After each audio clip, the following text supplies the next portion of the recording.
Bonjour, bonsoir à toutes et à tous. Bienvenue dans ce nouvel épisode des Chroniques de Zach Patton. Je serai votre narrateur dans cette trilogie d'épisodes où nous allons parler des franchises qui ont inspiré le monde. Vous êtes ici dans la deuxième partie et nous allons parler d'une autre franchise qui a inspiré le monde, Matrix.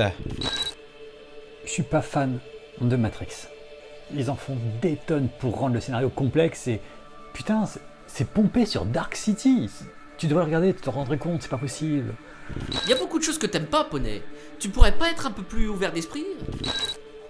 Alors, pour ton information Marvin, je suis très ouvert d'esprit. J'arrive à regarder ça et à adorer, et regarder ça et à adorer. Mais là, c'est pas possible, c'est viscéral, je déteste Matrix. Y a pas que du mauvais dans Matrix. Y a du bon aussi, genre la course-poursuite dans le 2, ou encore la bataille finale contre les machines dans le 3. C'est bien.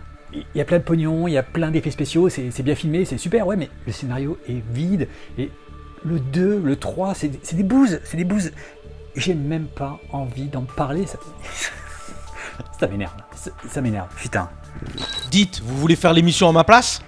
Tiens Zach, je t'avais carrément oublié. Tu sais quoi, c'est une bonne idée, tiens. On va parler de Matrix pour toi, mon grand. T'inquiète, on gère. Mais vous plaisantez là ? C'est bon, promis, on reste sérieux. Mais je... Non, sérieusement Marvin, je comprends quand Zach dit que Matrix a inspiré. Car quand il pense, la première chose qui me vient en tête, c'est la technique du bullet time, qui a été utilisée un peu partout, même dans les parodies après. Ah oui, le truc où les acteurs sont en slow motion et la caméra bouge à vitesse normale. Du coup, tu crois que les mecs sont super rapides, mais l'action est à vitesse normale. En gros, c'est ça. Et je t'avoue que c'est pas mal comme technique. Et on la voit dans plein de choses. Dans Max Payne, le jeu par exemple. Ou même dans la parodie porno de Matrix. Matrix, ils l'ont fait. Bah tu vois qu'il n'y a pas que du mauvais. Et puis faut avouer que Matrix est en quelque sorte, et je pèse mes mots, le précurseur de tous les films de super-héros, non ? Je veux dire, c'est pas longtemps après qu'on a eu le droit au Spider-Man de Sam Raimi, puis au Punisher, et en 2008, le début du MCU, et aussi les films DC, et les futures adaptations des comics. Parce que bon, qu'on se le dise, Neo, il a tout d'un super-héros. Le mec il vole, il est super fort, et il voit à travers la matrice. Là, bah justement, c'est bien et c'est pas bien, ils sont dans la démesure. Souviens-toi de la fin du 3, quand Neo et Smith ils se battent sous la pluie. C'est du Dragon Ball, Bah, c'est peut-être pour ça que je déteste en fait. Grave, d'ailleurs, si tu regardes bien la scène du 2, quand il commence à affronter les Smiths, c'est complètement pompé d'un des films Dragon Ball Z. Regarde.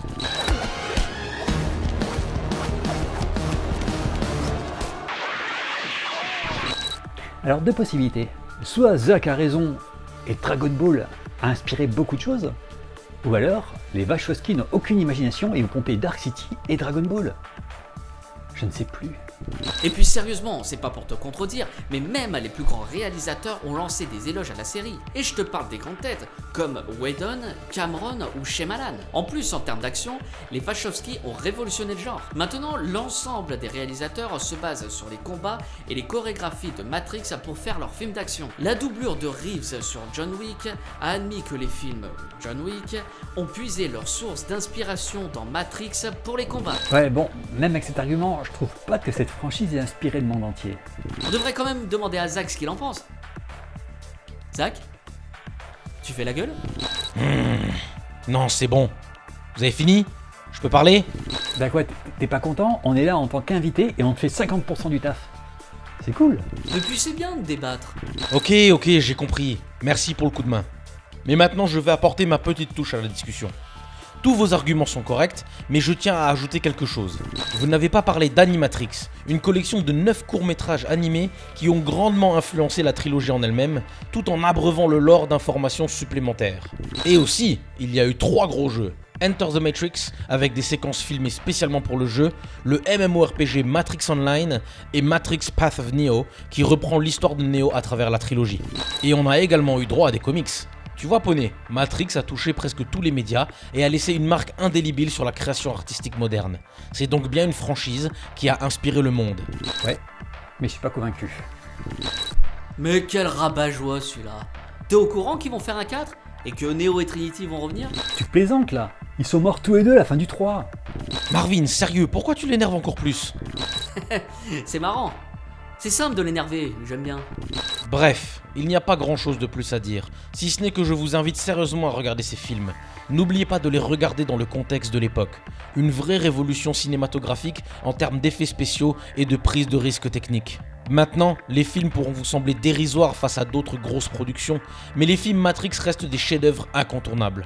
Enfin, tout du moins ceci reste mon point de vue personnel. Cette deuxième partie se termine, n'hésitez pas à partager si cela vous a plu, et bien évidemment n'oubliez pas de visiter les chaînes de Poney Royal et Marvin Schrödinger, les liens sont dans la description, et bien évidemment le site de l'illustratrice. Bon les gars, vous restez pour la dernière ou quoi? Allez, je suis chaud. Jamais 203 comme on dit. Tu vas parler de quoi? De Pokémon.